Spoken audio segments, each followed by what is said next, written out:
Hello everyone, my name is Miranda. I'm a narrative designer on the Overwatch team. And my name is Geoff. I'm the lead hero designer on the Overwatch team. And we're here to talk to you a bit about our new hero, Sojourn. Sojourn, engaging. She's our newest DPS hero, and I figure I can kick us off by talking a little bit about her story. Sojourn is a hero who is obviously no stranger to combat. She got her start in the Canadian military and eventually was so successful there that she joined up with Overwatch. Fans will probably remember Sojourn from the Archives Storm Rising mission where she led a bunch of our heroes through. Target in sight, Captain. We've waited a long time for Maximilian to show his face. She is a captain in Overwatch who is very much respected by a lot of heroes in our cast. But something people might not know about Sojourn is that she actually had a pretty big role to play during the United Nations hearings that would eventually lead to Overwatch disbanding and being shut down. And after that happened, Sojourn eventually retired to her home in Toronto. As we know, Overwatch heroes and retirement don't necessarily agree with one another, so I'm very excited for everybody to learn a little bit about what she's been up to in the time after that.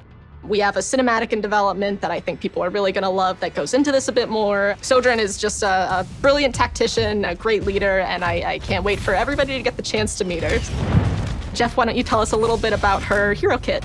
Sure. So we start working on the hero, we sort of have to pick an element to sort of surround the hero with. In the past, we've had some heroes rally around a weapon, especially in the early days, such as Widowmaker, sniper, Pharah with a rocket launcher, etc.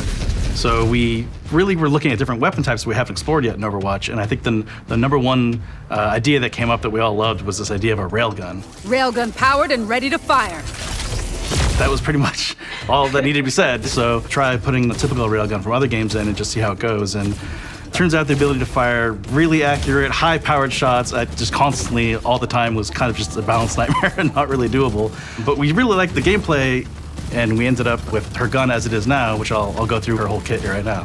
Her primary fire is actually like a rapid-fire spread of projectiles. It isn't a railgun, but it builds up an energy bar that you can expend at any time to shoot a railgun shot off of your alternate fire. So you still get that really powerful shot, but just not quite as frequently as a normal railgun. And once we got that in place, we, playing around with a lot of different other abilities that she could have that could complement this and what could make her really fun. And we were trying to capture sort of the really fun and fast play style of railguns in the past and other first-person shooters. So one ability we tried pretty early and actually just stuck with all the way through was her slide ability. And the way that works is she could just slide anytime she wants, any direction she wants, and it goes really far and really fast, and she can fire during all this. So you get these really cool moments where you slide around a corner and try to finish somebody off or get that railgun shot off after you've built up the whole meter. Also, attached to this, you can jump during this slide and get like a super big jump off of it too. So in a lot of ways, you can get a lot of like vertical mobility out of this, jump on top of rooftops, over a wall. Pretty quickly on playtest, we got a lot of really cool like high flying shots, jumping over a wall and surprising people with her full railgun charge and everything. So that really helps her get this really fast gameplay style. And then her secondary ability is called Disruptor Shot. This is a projectile that fires out and expands into sort of an energy field that can slow enemies that are caught in it. And does damage to them if they stay inside of it. It's a really fun combination, especially because of that slow. If you slide around a corner and drop a disruptor shot on people and they're trying to scatter and get away, but they're slowed, it makes it a lot easier to line up those really powerful railgun shots. Or a lot of times we'll see people land a really good shot, and then the person will get away with a little bit of health, and they'll be around the corner, and you fire the disruptor shot around the corner, and it kind of explodes around and takes them out. So there's a lot of really fun combinations with all of these the abilities to sort of create really fun moments.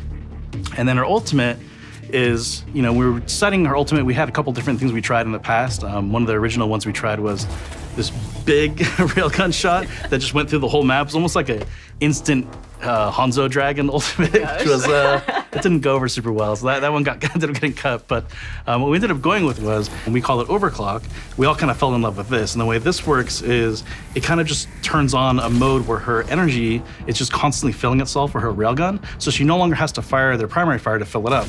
So she can actually just kind of fire a ton of railgun shots back to back to back for at least this limited window, even though earlier I said it was pretty overpowered just to be able to shoot a railgun all the time. Well, I mean, for that limited amount of time, she gets to do it. So I think what we've seen in playtests is she just takes a little bit of time to get used to, I think, the ebb and flow of when you should use your railgun shot and when you're not. But man, she's a ton of fun when you see it. Yeah, absolutely. Something that I think is really interesting about Sojourn's abilities is that all of them are sort of derived from her cybernetics. She kind of reminds me a lot of Genji, who is similarly a very cybernetics-based hero. Sojourn has had you know, a ton of her body replaced with these cybernetic parts, both out of necessity at certain points in her life, but also in some cases out of her own interest, which, like, I imagine the rocket legs were probably something she thought were pretty fun. And I agree, but I think that it's really cool, not only from a story perspective, but from her gameplay, because so many of her abilities actually come from within her, like her disruptor shot,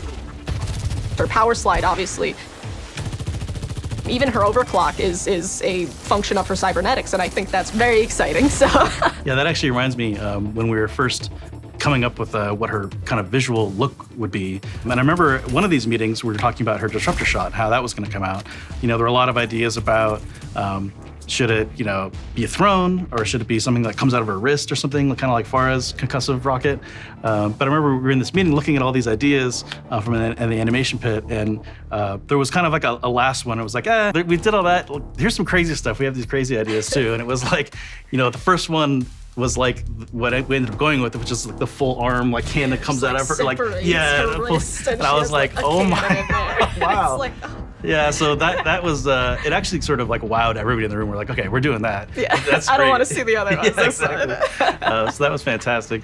And you know, we've gotten some play on her already in the alpha, and the feedback has been fantastic. And once we get the beta rolling, which is coming up pretty soon, I think we're gonna get, you know, this many more people in there, and get a lot more eyes on it, and I think you guys are really gonna love her.